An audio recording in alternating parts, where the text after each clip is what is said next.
I swapped his hair gel for superglue, and when his mistress screamed louder than him in that motel room, I realized that 42 years of marriage fit perfectly into a $3 bottle.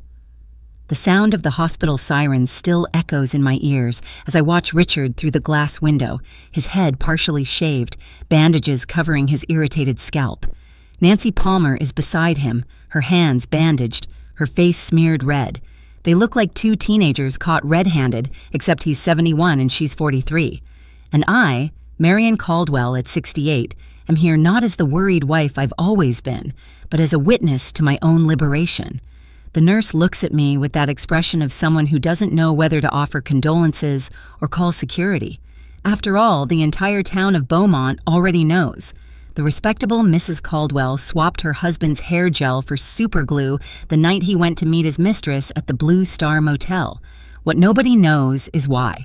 What nobody understands is how a woman who spent 4 decades in silence decided to speak the language of public humiliation. My name is Marion Caldwell. I'm 68 years old, and for 42 years I was the wife of Richard Caldwell, 71. I never imagined a bottle of hair gel would be the spark for the greatest transformation of my life. Here in Beaumont, a small coastal town in Maine, where the sea breeze seems to carry the secrets of every resident, I learned that dignity sometimes requires actions we never thought ourselves capable of. It was on a September morning, with the scent of ripe apples drifting from the neighboring orchard, when I discovered the messages on Richard's phone. He had forgotten it on the kitchen table before leaving for his weekly golf game. The name Nancy flashed on the screen with an intimacy that shattered my heart in seconds. Nancy Palmer, 43, the new manager of the hardware store Richard had been visiting with suspicious frequency over the past 8 months. The messages were as clear as the sky that morning. Can't wait to feel your kisses again. Our special place will be waiting. And the worst of all, Marion will never know. She's too naive to notice anything beyond that house. Naive. The word hit me like a slap. For 4 decades, I had dedicated my life to our home, to our 3 children, Audrey, 45, Philip, 42, and Diana, 38, and to the 5 grandchildren Richard was so proud to show off to his club friends. Naive was how he described me to his mistress. I sat for hours, hands trembling, listening to the pendulum clock marking the time of my humiliation. What hurt most wasn't just the betrayal, but the wasted time. 4 decades believing in a man who saw me as convenient furniture in his perfect life. It was my middle child, Diana, who arrived unannounced that afternoon, bringing a homemade pie. Seeing me paralyzed in the kitchen, eyes swollen, I tried to hide the phone, but she had already noticed something was wrong. Diana was always the most perceptive of the 3. "Mom, what happened?" Her voice, normally as firm as the university professor she is, trembled slightly. I didn't want my children to know. Protecting their father's image was my first instinct, even after discovering the truth. But the pressure in my chest was too much to contain. Your father is seeing someone else. The silence that followed was heavier than all the years of my marriage. Diana sat down slowly, eyes fixed on the messages I couldn't stop rereading. "How long have you known?" she asked. "I just found out." My voice sounded strange, distant. "And what are you going to do?" That was the question hammering inside me. What would a 68-year-old woman who had never worked outside the home do when faced with betrayal? Divorce? Confrontation? Resigned silence, as so many women of my generation were taught to maintain? "I don't know," I answered honestly. What happened next was the first turning point. Diana expressed not just anger toward her father, but something that surprised me more. Disappointment in me. "Mom, you've always been strong for all of us, except for yourself. You've always put Dad first, and now, will you continue doing that?" Her words hit me with painful clarity. She was right. My entire life had been built around Richard, his needs, his desires, his career as the town's respected accountant, his preferences at the table, his schedules. Where was Marion in all this? Diana left after making me promise not to make any hasty decisions, but something had already changed inside me, a small fire beginning to burn. 3 days later, without mentioning anything to Richard, I called Philip, my middle son. A lawyer in Portland, he had always been the most level-headed, the peacemaker of the family. "Philip, I need information about divorce." The silence on the other end of the line made me realize the weight of that word. "Mom, what happened?" The concern in his voice was palpable. I told him everything, trying to maintain my composure, but tears silently streamed down. Philip listened without interrupting, his respect for my suffering evident even in the rhythm of his breathing. "I'll help you, Mom, but don't make decisions out of anger. Think about what you really want." What did I want? This question accompanied me for days as I watched Richard continue his routine, leaving for supposed work commitments, returning late, always with ready excuses that now sounded so false to my ears. The second turning point came when, a week after the discovery, I decided to visit the hardware store. I needed to see this Nancy Palmer with my own eyes. Using the excuse of buying gardening tools, I entered the establishment on a Tuesday, a day Richard never went there. Nancy was exactly my opposite. Dyed blonde hair, flawless makeup, a vibrant energy at 43. I observed from a distance as she attended to other customers, her confident smile, her posture of someone who never needed to question her worth. Was this what Richard wanted? Someone so different from the woman with whom he had shared his life? As I approached the checkout, I noticed something on her wrist, a silver bracelet with a small heart charm. I recognized it immediately. It had been a gift from me to Richard on our 30th wedding anniversary, something he claimed to have lost months ago. Now it was on his mistress's wrist. The pain choked me for a moment. Nancy looked at me with the politeness reserved for a stranger, having no idea who I was. "Can I help you, ma'am?" In that moment, I had a clear vision of my husband with this woman, laughing at me, at my naivety, sharing stories about the old wife at home.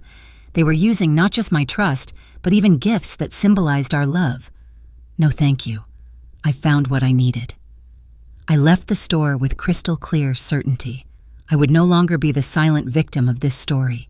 Anger now surpassed pain, and with it came a clarity I hadn't felt in years. The third turning point happened when, upon returning home, I found a missed call from Audrey, my oldest daughter. She had moved to Atlanta 10 years ago and rarely returned to Beaumont. When I returned her call, her voice sounded strangely formal. "Mom, Diana told me about Dad. I need to tell you something." The tone of her voice made my heart tighten. This has happened before, 15 years ago. I felt the world stop. 15 years? When Audrey still lived in Beaumont? How do you know this? "I saw him, Mom, with a woman named Rebecca. She was the secretary at the medical office. I confronted Dad and he swore he would end it all, that it was a mistake, that he loved you. He made me promise not to tell, said it would destroy you." 15 years of lies. 15 years where my own daughter carried the weight of a secret that wasn't hers to protect a man who didn't deserve protection. "Why are you telling me this now?" I asked, my throat dry. "Because you deserve to know the truth. Because I regret every day not having told you before. Because this lie between us has distanced me from you, from Beaumont, from everything." Audrey's distance, which I had always attributed to her independent personality, had a much deeper and more painful root, a secret that had poisoned our relationship for years. My oldest daughter had distanced herself not out of ambition, but out of guilt, for carrying the weight of a lie that wasn't hers. After hanging up the phone, I sat on the back porch, watching the maple trees beginning to change color. Autumn was coming to Beaumont, bringing with it a transformation that mirrored what was happening inside me. The green leaves were dying to give way to shades of red and gold. Something in me was also dying, giving space to a new Marion, one I had never known. The next morning, Philip arrived unannounced. He sat with me in the kitchen, divorce papers on the table between us, and held my hands firmly. "Mom, Audrey told me what you talked about. I just want you to know. You have options. You're entitled to half of everything. The house, the savings, his retirement. You don't need to accept crumbs." Looking at my son's concerned face, I realized something I hadn't considered. My children wanted to see me fight, not accept. They needed this lesson as much as I did. "Philip, I haven't decided what I'll do yet, but when I do, it will be on my terms." It was that night, while organizing the bathroom we shared, that I noticed Richard's bottle of hair gel. That gel he applied every morning with such vanity, even with his thinning hair. Next to it was a tube of instant glue I had bought to fix a broken picture frame. The idea came not as an elaborate plan, but as an impulse, a desire to cause Richard a fraction of the discomfort he had caused me. I emptied the gel bottle and replaced it with instant glue, diluted just enough not to be noticed immediately. Richard had a date with Nancy that night. I knew because I have seen the messages setting up dinner at the roadside motel. The next morning, I received a call from the local hospital. Richard had given my number as an emergency contact. He was hospitalized with a scalp injury and severe allergic reaction. When I arrived, the scene was both shocking and absurdly satisfying. Richard was with his head partially shaved, bandages covering irritated areas of his scalp. Beside me in the waiting room, equally affected, was Nancy Palmer, with red spots on her hands and a bandage on her face. Both looked at me with expressions of shock when I entered. It was the moment of the fourth turning point. I smiled, not a smile of malicious satisfaction, but of liberation. "Marion, it's not what you're thinking," stuttered Richard, his voice weak. "No?" I looked from one to the other. "Then tell me what I'm thinking, Richard." The silence that followed was deafening. Nancy, visibly uncomfortable, tried to stand up to leave, but I gestured for her to stay. "Stay, Nancy. I think we all have a lot to talk about." The following weeks were a whirlwind. The fifth turning point came when the story spread throughout Beaumont. In a small town, secrets have a short life. The respected accountant and his mistress, both with allergic reactions after a meeting at the motel, became the main topic in cafes and markets. Richard, humiliated, begged for discretion, for a chance to explain, to redeem himself. But it was too late. The damage wasn't just to our marriage, but to the relationships with our children, to the public image he valued so much. It was Diana who organized a family dinner, insisting that everyone, including Richard, be present. In our dining room, where so many silent meals had taken place, my 3 children confronted their father with painful truths. "You didn't just betray Mom," said Philip, his voice controlled. "You betrayed all of us, our trust, our respect." Audrey, who returned from Atlanta especially for this moment, finally freed herself from the weight she carried. 15 years, Dad. 15 years making me keep your dirty secret. Do you know why I moved so far away? Because I couldn't bear to look at you and pretend everything was normal." The 6th turning point came from Diana, always the peacemaker, always trying to see the good side of people. "I don't know if I can forgive you, Dad. Not for the betrayal, but for the lie. For making Mom believe she wasn't enough, when in fact it was you who never was." Richard cried, something I had never seen in 42 years of marriage. I don't know if they were sincere tears or just the reaction of a cornered man, but for the first time he seemed truly broken. The 7th turning point happened when 2 days after that dinner I found Richard packing his bags. There was no discussion, no pleading. He simply said, "I'm going to stay at the hotel for a while. You deserve this space, this house." When the door closed behind him, I felt not the emptiness I expected, but a strange relief, as if a weight I didn't even know I was carrying had been removed from my shoulders. In the following weeks, the 8th turning point slowly unfolded. I began to rediscover who Marion Caldwell was without Richard's shadow. I resumed painting, a hobby abandoned decades ago. I accepted the invitation to join the book club I had always refused, thinking that Richard needed the house quiet at night. My first painting in 30 years was of a woman with her back turned, looking at the sea. When Diana saw it, her eyes filled with tears. "It's you, Mom. Finally looking at the horizon, not behind." The 9th turning point came 3 months after the separation, when Richard asked to talk. We met at a cafe downtown, neutral and public. He was thinner, with deep dark circles, but also with a strange calmness. "I signed the divorce papers," he said, sliding an envelope across the table. "I accepted all the terms Philip proposed. The house is yours, as well as half of everything we built." I looked at him, trying to understand this unexpected surrender. Why? Because it's fair. Because I wasted 42 years with someone extraordinary, focused only on myself. Because, his voice faltered, because I want our children to see that at least once in my life, I did the right thing for you. I left that cafe not with the satisfaction of revenge, but with the dignity of justice. Richard had lost not just his wife, but the respect of his children, his reputation in town, and apparently Nancy too, who, according to rumors, had gone back to her ex-husband. The 10th and greatest turning point came 6 months later, when I received news that Richard had suffered a stroke. It wasn't serious, but enough to scare him. I went to visit him in the hospital, not out of obligation, but by choice. 42 years don't erase, even when stained by betrayal. I found him fragile, looking out the hospital window at the same maple trees that now, in spring, were budding with new leaves. "You didn't have to come," he said, his voice still weak. "I know, but I wanted to." The silence between us was no longer laden with hurt, but with a strange peace. It was then that Richard said something I never expected to hear. "You put glue in my hair gel, didn't you?" For a moment I was paralyzed. Then, against all expectations, I began to laugh. A genuine, liberating laugh that I hadn't felt in years. To my surprise, Richard also laughed, despite the pain it clearly caused him. "We deserved it, Nancy and I," he said, wiping his eyes. "Not just for what we did, but for who we were together. Two selfish people pretending what we had was special. It wasn't. What I had with you, Marion, that was special, and I was too foolish to value it." Looking at the diminished man in the hospital bed, I felt something unexpected. Compassion. Not complete forgiveness, but the understanding that we are all flawed, we all make mistakes, we all carry regrets. "Richard, I didn't come here to reopen wounds or to forgive. I came because, despite everything, you're the father of my children. You were part of my life for longer than you weren't, and because I finally understood that my happiness doesn't depend on your suffering." The great revelation, which changed everything, came in the words Richard said next. "Marion, there's something I never told you. I always knew you were too strong for me. Your intelligence, your intuition, your ability to see through people, that scared me.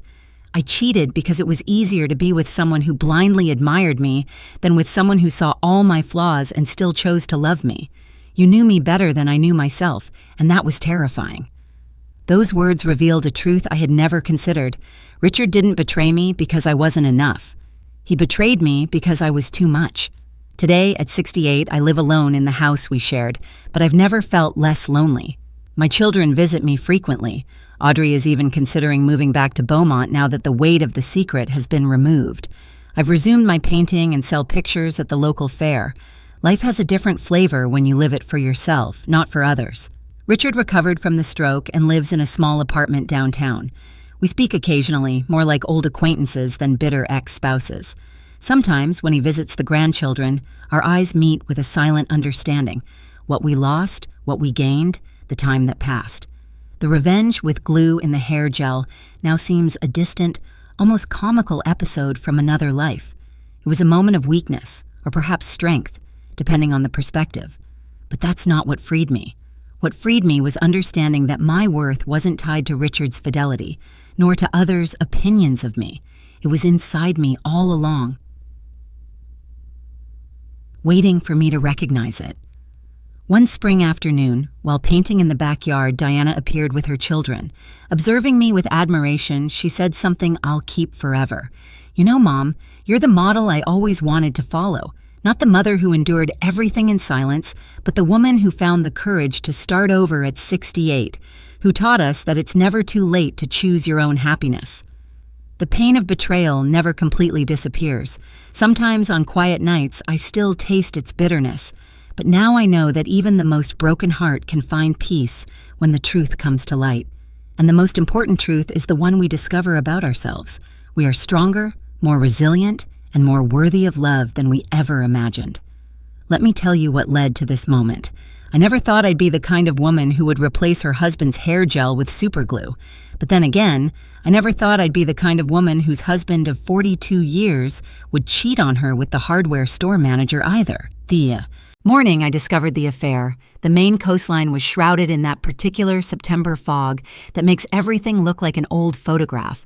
Our bedroom still held the lingering scent of Richard's cologne, the same brand he'd worn since our 30th anniversary when I'd gifted it to him. The house was quiet, too quiet. The kind of silence that follows after children have grown and left, taking with them the chaos and laughter that once filled every corner. I was making my morning tea when I heard it, the soft buzz of a cell phone against the kitchen table. Richard had already left for what he called his weekly golf game with the boys, something he'd started 8 months ago. The phone screen lit up with a name, Nancy. My fingers trembled as I picked it up. I'd never invaded Richard's privacy before. In 42 years of marriage, I'd respected his space as he'd respected mine, or so I thought. The message preview showed enough. "Last night was amazing. Can't wait to feel your hands on me again." The teacup slipped from my grasp, shattering against the tile floor. Hot liquid splashed my ankles, but I barely felt it. My eyes were fixed on that screen, my mind refusing to process what was happening. With a thumb that felt too heavy, I swiped open the phone. Richard had never bothered with passwords. Why would he need to hide anything from his wife of 4 decades? The messages went back months. Photos, plans, intimate details that made my stomach turn. And her name over and over, Nancy Palmer, the new manager at Beaumont Hardware, 43 years old, divorced. A woman 25 years my junior. Our special place will be waiting. You make me feel alive again. Marion will never know. She's too naive to notice anything beyond that house. Naive. The word burned into my brain like a brand. I'd given this man my youth, my middle age, and now the beginning of my golden years. I'd raised his children, maintained his home, supported his career, nursed him through pneumonia twice and a knee replacement. And in his eyes, in his secret conversations with this woman, I was reduced to a naive old fool. The kitchen suddenly felt too small. The walls of the house we'd shared since our oldest was born seemed to close in. I couldn't breathe, couldn't think. My body moved without conscious direction, carrying me to the bathroom where I splashed cold water on my face, trying to wake myself from this nightmare. In the mirror, a stranger stared back at me. A 68-year-old woman with silver hair pulled back in a neat bun, crow's feet around eyes that had lost their sparkle somewhere along the way. When had I become this person? When had I stopped being the woman Richard had once looked at with desire and admiration? The sound of the front door opening snapped me back to reality. I quickly wiped my face, straightened my cardigan, and tried to compose myself. It wasn't Richard. He wouldn't be back for hours. It was Diana, my youngest, stopping by unannounced as she often did on her way to the university, where she taught literature. "Mom, you home?" Her voice echoed through the hallway. I cleared my throat. "In the kitchen, honey." When she found me, I was sweeping up the broken teacup, hands still shaking. Diana has always been perceptive, too perceptive. She took one look at me and set down the pie she'd brought. "What happened?" she asked, crouching beside me to help with the shards. "Just clumsy this morning," I lied, avoiding her eyes. Diana gently took the dustpan from my hands. "Mom, you're shaking, and you've been crying." The concern in her voice broke something in me. The dam I'd hastily constructed crumbled, and everything poured out in a rush of words and tears. I showed her the phone, the messages, watched as her expression shifted from confusion to shock to a cold, hard anger I'd never seen on my gentle daughter's face. "That bastard," she whispered, scrolling through the evidence of her father's betrayal. "How long have you known?" "I just found out," I said, my voice sounding strange and hollow to my own ears. "He left his phone." Diana set the phone down carefully, as if it might explode, and took my hands in hers. "What are you going to do?" That question hung in the air between us. What would I do? What could a 68-year-old housewife do when faced with the collapse of her entire life? I had no career to fall back on, no savings of my own. Everything was joint. The house, the accounts, the investments, everything except the pain. That was all mine. "I don't know," I admitted. Diana's eyes hardened. "You can't just let him get away with this." "What choice do I have?" The words had barely left my mouth when Diana stood up, her expression shifting from anger to something else. Disappointment. "Mom, all my life I've watched you put everyone else first. Dad, us kids, the grandkids, your sister when she was sick. Everyone. You've been the strongest person I know, except when it comes to standing up for yourself." Her words hit me like a physical blow, not because they were cruel, but because they were true. When had I last made a decision purely for myself? When had I last considered my own happiness before someone else's? "I'm 68 years old, Diana," I said quietly, too old to start over. "You're 68 years old," she countered, "too young to spend the rest of your life with someone who doesn't respect you." After Diana left, extracting a promise from me that I wouldn't make any hasty decisions either way, I sat in the silent kitchen for a long time. The afternoon light shifted across the floor, marking the passage of hours I barely noticed. My mind was a storm of memories. Our wedding day, the birth of our children, family vacations, quiet evenings, reading side by side. Had it all been a lie? Or had something changed along the way? 3 days passed. I said nothing to Richard, watching him with new eyes. as he moved through our shared spaces. His morning routine, shower, shave, carefully applying gel to his thinning hair, a vanity he'd never outgrown. His evening habits, the 2 fingers of scotch, the news on the television, the way he'd kiss my cheek absently before bed, the casual lies about where he'd been, who he'd seen, what had kept him late at the office. Had they always been so transparent? Or was I seeing clearly for the first time? On the 4th day, I called my son Philip. At 42, he was a successful attorney in Portland, the pragmatic one of my children, always level-headed in a crisis. "Mom, everything okay?" His voice carried the familiar concern of a child who's watched a parent age. "I need some information," I said carefully, "about divorce." The silence on the other end of the line stretched so long I thought we'd been disconnected. "Mom?" His voice, when it came, was cautious. "What's going on?" I told him everything, my voice steady despite the tears that tracked silently down my face. Philip listened without interrupting, his breathing the only indication he was still there. "I'll help you," he said finally. "Whatever you need. But Mom, don't make any decisions out of anger or hurt. Think about what you really want." What did I want? The question followed me through restless nights and hollow days. Richard noticed my withdrawal but attributed it to one of my moods, a dismissive phrase he'd used for years, whenever my emotions inconvenienced him. A week after discovering the affair, I found myself driving to Beaumont Hardware. I told myself I was going for gardening supplies, but the truth was simpler and more painful. I needed to see her, to see what she had that I didn't. The bell above the door jingled as I entered. The store was busy for a Tuesday morning, locals picking up supplies for end-of-summer projects before the main winter set in.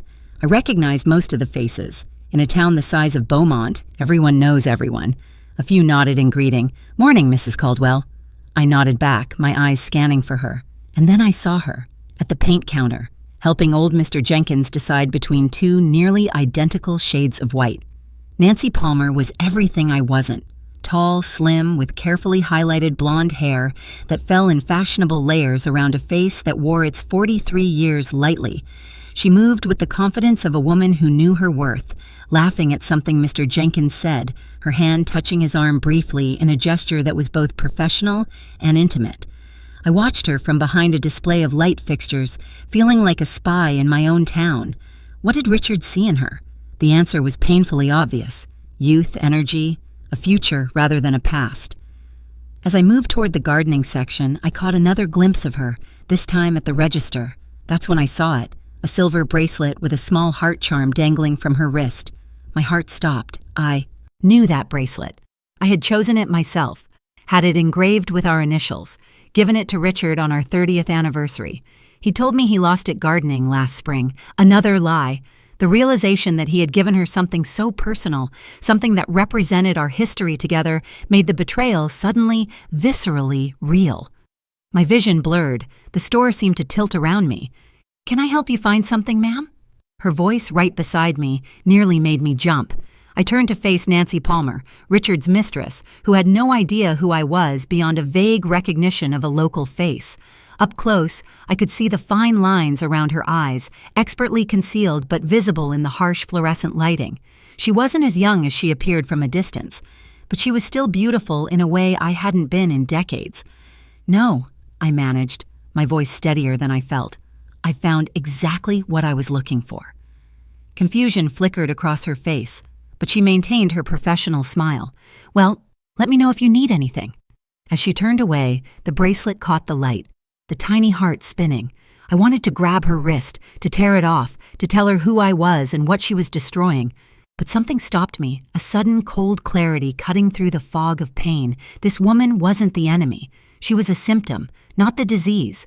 The real betrayal wasn't happening in her bed, but in my home, in the lies Richard told with such ease, in the years of taking me for granted. I left the store without buying anything, the bell's cheerful jingle mocking me as I stepped into the September sunshine. In my car, I sat with my hands gripping the steering wheel, not crying, not screaming, just breathing through the rage and hurt that threatened to consume me. When I finally started the engine, something had shifted inside me. The devastation was still there, but alongside it was something new, a steely determination I hadn't felt in years. Back home, I found a message on the answering machine from Audrey, my oldest. Unlike Diana's frequent visits and Philip's regular calls, Audrey's communications were rare and usually brief. She'd moved to Atlanta 10 years ago, building a life so different from the small-town existence she'd grown up in that sometimes it felt like she'd erased Beaumont entirely from her history. I called her back, expecting the usual quick check-in. Instead, her voice was strained, formal in a way that set alarm bells ringing. "Diana called me," she said without preamble. "About Dad." I closed my eyes, leaning against the kitchen counter. I didn't want her to worry you with this. "Mom." There was something in her voice I couldn't identify. "There's something you need to know." The silence stretched between us, 3,000 miles of telephone wire humming with unspoken words. "This isn't the first time," Audrey finally said. "Dad's done this before. 15 years ago. The world seemed to—" Stop. 15 years ago. Audrey would have been 30. We were still living in the old house then, before we downsized after Philip left for college. "How do you know?" My voice sounded like it belonged to someone else. "I saw him, with his office manager, Rebecca. They were at the Harborview Motel. I was meeting a friend for lunch at the restaurant next door, and I saw them together, kissing in the parking lot." The memory of Rebecca came flooding back, a quiet, efficient woman in her 30s who had worked for Richard's accounting firm for a few years before moving away. I'd always thought she left for a better opportunity in Boston. "Why didn't you tell me?" The question came out as a whisper. Audrey's voice cracked. "I confronted him. He swore it was over, that it was a mistake, that he loved you more than anything. He begged me not to tell you, said it would destroy you for nothing since he'd ended it. And I believed him. I wanted to believe him." 15 years. While I was planning our 30th anniversary trip, while I was helping Audrey plan her wedding, while I was visiting my dying sister in the hospital, Richard had been having an affair, and my own daughter had known, had carried that burden alone. "Is that why you moved so far away?" I asked, suddenly understanding the distance Audrey had put between herself and home, between herself and me. Her silence was answer enough. "I'm so sorry, Mom," she finally said. "I thought I was protecting you. But maybe I was just being a coward. Maybe I just couldn't face you, knowing what I knew and not saying anything." After we hung up, I sat on the back porch, watching the maple trees in our yard beginning their autumn transformation. The leaves were just starting to turn, hints of red and gold appearing among the green. Soon they would blaze with color, a final glorious display before winter stripped them bare. Something inside me was changing too, a slow burn of realization that spread through my veins like fire. For 15 years, no, likely longer, I had been living a lie. The man I thought I knew, the marriage I had dedicated my life to, the family I had sacrificed everything for. None of it was what I believed. The next morning, Philip arrived at my door unannounced, a manila folder tucked under his arm. His face was grim as he settled at the kitchen table, spreading papers before me. "These are the divorce papers," he said without preamble. "I've outlined what you're entitled to under Maine law. It's a lot, Mom. Half of everything. The house, the investments, his pension. You've been married 42 years. The court will take that into account." I stared at the papers, the legal language swimming before my eyes. Dissolution of marriage, division of assets, spousal support. Such cold, clinical terms for the end of a life shared. Philip reached across the table, taking my hands in his. His were so much larger than mine now, the hands of a man, not the little boy who once needed me to tie his shoes. "Audrey told me about Dad's previous indiscretion," he said carefully. "I want you to know, whatever you decide to do, we're with you, all of us. But Mom," his grip tightened, "don't let him take advantage of your kindness again. You deserve better than that." Looking into my son's concerned face, I realized something important. My children didn't want to see me fold. They didn't want the mother who had taught them to stand up for themselves to now quietly accept her own humiliation. They needed me to fight, not just for myself, but for the values I'd tried to instill in them. "I haven't decided what I'll do yet," I told Philip, "but when I do, it will be on my terms, not his." That night, after Richard had gone to bed with another excuse about an early meeting, I found myself in our shared bathroom, mechanically going through my nighttime routine. Remove makeup, wash face, apply moisturizer. The same steps I'd followed for decades. A ritual of self-care that had become so automatic I barely thought about it anymore. As I reached for my night cream, my eyes fell on Richard's side of the counter, his electric razor, his aftershave, and the bottle of hair gel he applied every morning with such careful attention. Next to it sat a tube of instant adhesive I'd bought to fix a broken picture frame. I picked up the gel, turning it over in my hands. The expensive brand he insisted was the only one that worked for his hair type. The same hair that was now significantly thinner than when we'd met, though his vanity would never allow him to acknowledge it. The idea came not as a fully formed plan, but as a flash of dark humor. What if, just once, Richard experienced a fraction of the discomfort he'd caused me? What if his precious morning routine was disrupted the way he'd disrupted my entire life? Before I could talk myself out of it, I unscrewed the top of the gel and emptied most of its contents into the trash. Then, carefully, I squeezed the instant adhesive into the bottle, adding just enough water to maintain the gel's consistency but preserve the glue's effectiveness. I replaced the cap, wiped away a smudge from the bottle's surface, and set it back exactly where it had been. The whole process took less than 3 minutes. 3 minutes to execute the first truly vindictive act of my 68 years. I should have felt guilty. I should have been horrified at myself. Instead, as I slipped into bed beside my snoring husband, I felt something I hadn't experienced in months, a sense of power, of control. For once, I wasn't just reacting to Richard's actions. I was taking action of my own. The next morning, Richard followed his usual routine. Shower, shave, hair. He didn't notice anything amiss with the gel as he worked it through his thinning gray hair, styling it the way he had for years. He kissed my cheek absently, mentioned something about a client lunch, and left.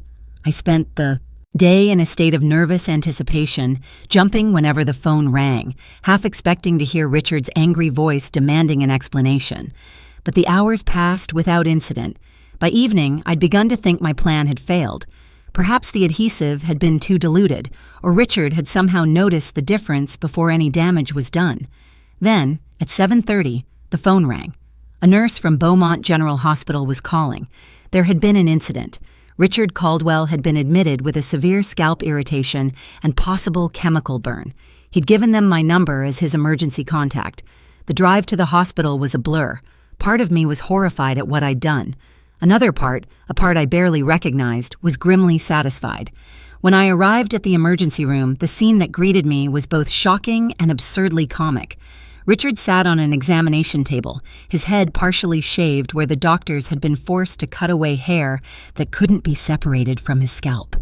Patches of angry red skin showed through the remaining hair, covered in some kind of ointment. His eyes were watery, his face flushed with pain and humiliation. But it was the person sitting in the waiting area outside his room that truly stunned me. Nancy Palmer, her hands bandaged, a similar rash spreading across one cheek. Our eyes met across the room. Hers widened in recognition, then darted away, a flush spreading across her face that had nothing to do with her injury. She knew who I was, and now I knew exactly where Richard had gone after leaving the house that morning. I walked past her without a word, entering Richard's examination room. He looked up, relief washing over his face. "Marion, thank God you're here. The doctors say I've had some kind of reaction. They think it might be the new shampoo, or maybe—" He stopped mid-sentence, something in my expression silencing him. For perhaps the first time in our marriage, Richard really looked at me, and what he saw made the color drain from his face. "You know," he whispered. I didn't answer. I didn't need to. "Marion, I can explain. It's not what I think?" I finished for him, my voice surprisingly steady. Not a months-long affair with Nancy Palmer, not sneaking around behind my back, lying to my face, making a fool of me to the entire town. I paused, letting the words sink in. "Not giving her the anniversary bracelet I bought you?" Richard's mouth opened and closed, no sound emerging. In his eyes, I saw the desperate calculation of a man trying to find the right lie to save himself. "How long have you known?" he finally managed. "Long enough. But that's not the interesting question, Richard." I stepped closer, lowering my voice so only he could hear. "The interesting question is, how did Nancy get the same rash you have? On her hands and face, no less, almost as if she'd been touching your hair."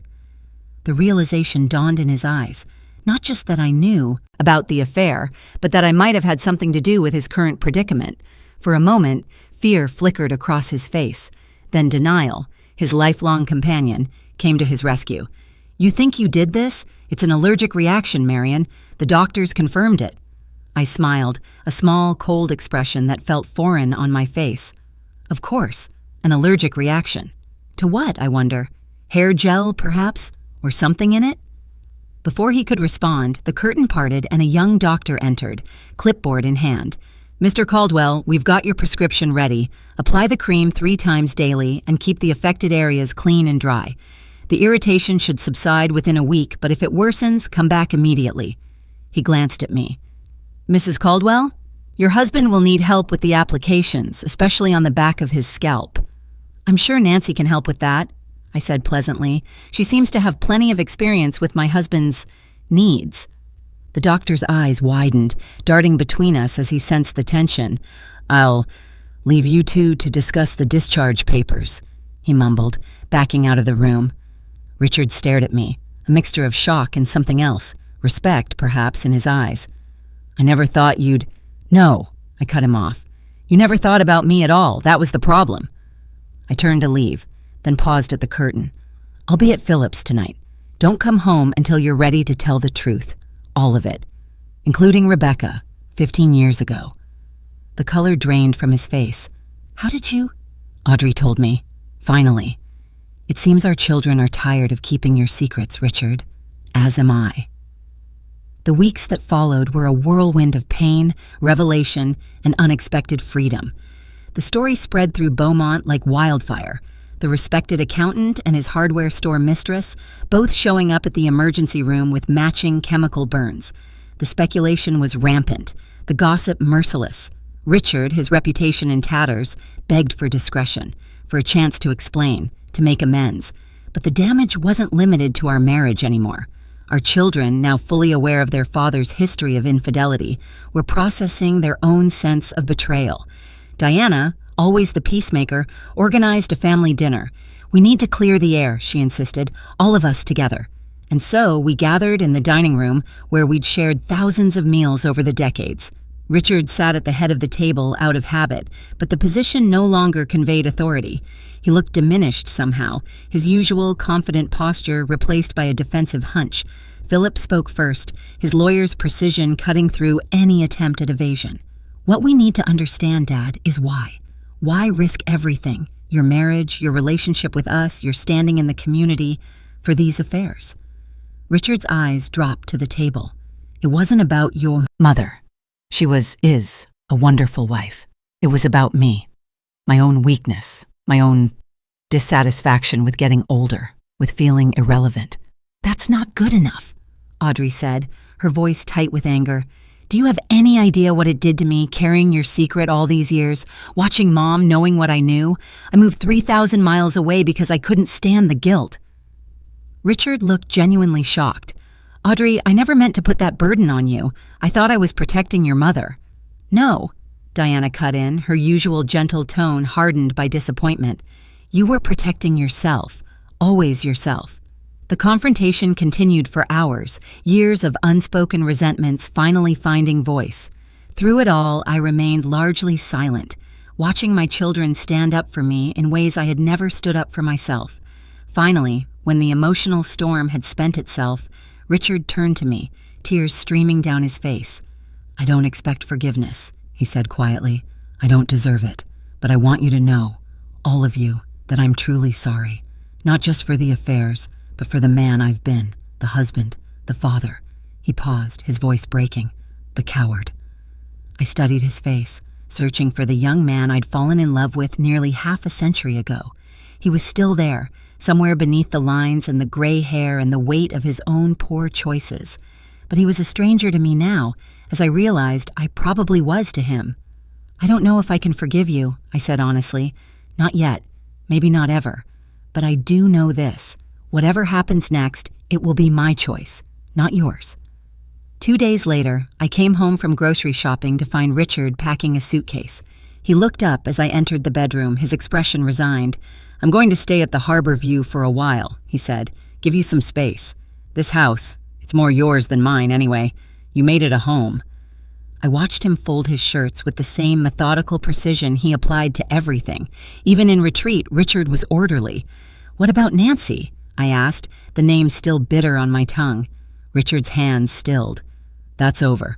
It was over the moment she realized I'd been lying to her too, about leaving you, about wanting a future with her. He sighed heavily. She deserved better. So did you. When the door closed behind him, I expected to feel the emptiness of a house half abandoned. Instead, a strange sense of lightness filled me. For the first time in 42 years, I was alone in my own space.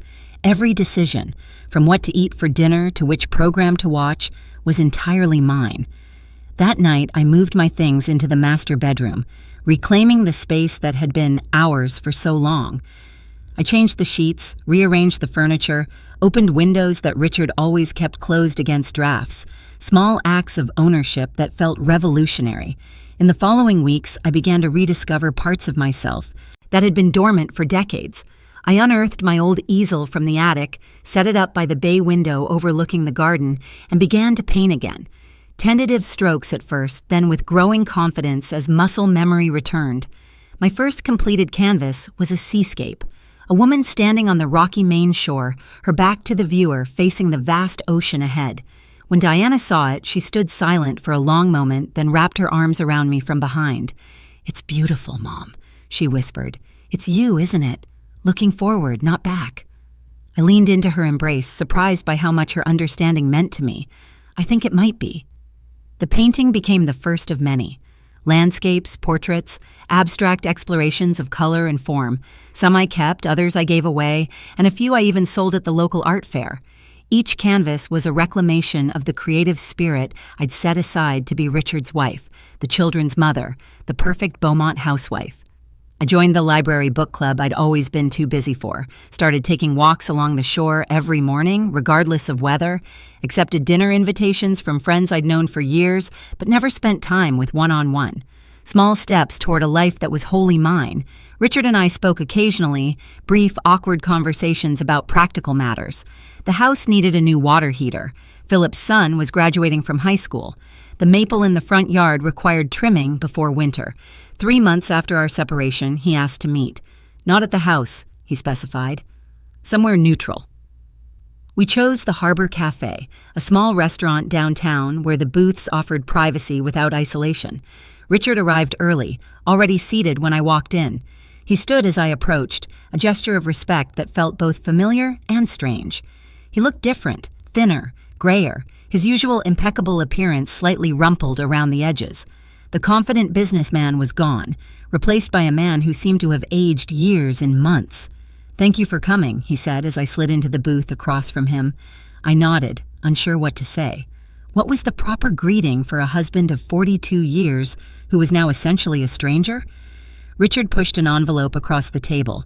"I've signed the divorce papers. Philip drew them up. I've accepted all the terms. The house is yours, along with half of everything else. More than half, actually. I don't need much." I stared at the envelope, emotions churning. This was what I wanted, wasn't it? The clean break, the fair settlement, the acknowledgement of my contribution to our shared life. Yet seeing it there, official and final, made my throat tighten. "Why?" I asked simply. Richard's eyes met mine, steady for the first time in months. "Because it's the right thing to do. Because I wasted 42 years with an extraordinary woman, focused only on myself and what I thought I deserved. Because," his voice faltered slightly, "because I want our children to see that at least once in my life, I put you first." I left the cafe that day not with the triumph I might have expected, but with a quiet sense of justice served. Richard had lost not just his wife, but the respect of his children, his standing in the community, and apparently Nancy as well, who, according to Beaumont gossip, had reconciled with her ex-husband. Life settled into a new rhythm. I painted, I read, I spent time with my grandchildren without the pressure of being the perfect grandmother. I learned to fix things around the house that Richard had always handled, discovering a satisfaction in self-reliance I'd never known. 6 months after our separation, Diana called with news that sent me rushing to Beaumont General for the second time that year. Richard had suffered a mild stroke while at his office. He was stable, the doctors said, but would need rehabilitation and support during recovery. I found him in a private room, looking out the window at the maple trees that were now budding with spring's promise. The same trees we'd planted together 30 years ago when we first moved into our home. "You didn't have to come," he said without turning, having sensed my presence somehow. "I know." I moved to stand beside him, both of us looking out at the new green life emerging after winter's dormancy. But I wanted to. We stood in silence for a long moment, the beeping of monitors the only sound. It wasn't an uncomfortable silence, more like the quiet understanding of two people who had known each other too long for pretense. "You put glue in my hair gel, didn't you?" Richard said suddenly, still gazing out the window. I froze, caught between denial and confession. Then, to my surprise, a laugh bubbled up from somewhere deep inside me, a genuine, uninhibited sound I hadn't made in months. Richard turned, his own lips twitching, and then he too was laughing, despite the pain it clearly caused him. "We deserved it," he said, wiping tears, of mirth or regret I couldn't tell, from his eyes. "Nancy and I, not just for the affair, but for who we were together. Two selfish people pretending what we had was special." His expression sobered. "It wasn't. What I had with you, Marion, that was special, and I was too foolish to see it." Looking at this diminished version of the man I'd shared my life with, I felt an unexpected emotion. Compassion. Not forgiveness exactly, but understanding. We were all flawed, all capable of terrible mistakes, all carrying regrets that would follow us to our graves. "I didn't come here to reopen wounds," I said gently, "or to offer forgiveness. I came because despite everything, you're the father of my children. You were part of my life for longer than you weren't. And because I've finally understood that my happiness doesn't depend on your suffering." Richard reached for my hand then, his grip weaker than I remembered but still familiar. "There's something I never told you," he said, his voice low. "I always knew you were too strong for me. Your intelligence, your perception, your capacity to see through people's facades, it terrified me.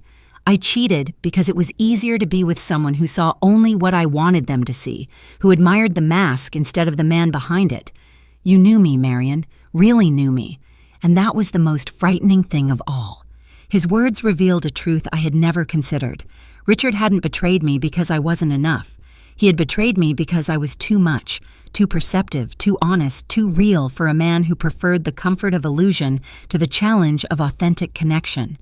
Today, at 68, I live alone in the house where we raised our family. The divorce was finalized quietly, with dignity on both sides. Richard recovered from his stroke and moved into a small apartment downtown, close enough to maintain relationships with our children and grandchildren, far enough that we don't accidentally cross paths at the grocery store. We see each other occasionally at family gatherings, birthdays, graduations, holidays. There's no animosity between us now, just the bittersweet recognition of a shared history that shaped us both, for better and worse.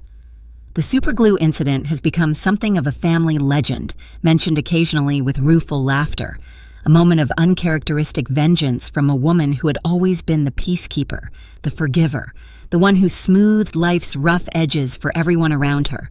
But that wasn't what truly set me free. What liberated me was the recognition that my worth wasn't tied to Richard's fidelity or anyone else's opinion of me. It was within me all along, waiting to be reclaimed. Last week, Diana stopped by with her children. Finding me in the garden, paintbrush in hand, working on a new canvas, she watched in silence for a while before speaking. "You know something, Mom? You're my hero. Not the woman who stayed in a broken marriage for 42 years, but the one who had the courage to start over at 68, the one who showed us it's never too late to choose your own happiness." Her words warmed something deep inside me. Not pride, exactly, but satisfaction. The knowledge that through my late-in-life transformation, I had given my children and grandchildren a different model of womanhood than the one I had inherited. The pain of betrayal never completely disappears. On quiet nights, when the house settles around me and memories surface unbidden, I still feel the ache of what was lost. But alongside it now is a profound appreciation for what was found, myself, standing strong at the edge of the ocean, facing forward at last. Have you ever wondered how much of yourself you've sacrificed to keep others comfortable? I spent 42 years being the woman my husband needed, the mother my children deserved, the daughter my parents expected. It took a betrayal, At 68, to realize I had never asked myself who Marion wanted to be. The greatest revelation wasn't discovering Richard's affair. It was discovering that beneath the roles I'd played so perfectly, wife, mother, grandmother, there was a woman with dreams and desires of her own, a woman who could replace hair gel with superglue when pushed too far, a woman who could start over when most people are settling into retirement, a woman who, it turns out, had been waiting patiently all along for me to find her. And if there's one thing I've learned in this journey, it's that it's never too late to become who you might have been. The chapters ahead may be fewer than those behind, but they can still be the most authentic ones of your story. What would you do if you discovered that the life you thought you were building wasn't really yours at all? Would you have the courage to claim your remaining years for yourself? I never thought I'd be starting over at 68. But then again, I never thought I'd be the kind of woman who would replace her husband's hair gel with superglue either. Life is full of surprises. Sometimes the biggest one is discovering who you really are when everything you thought you knew falls apart.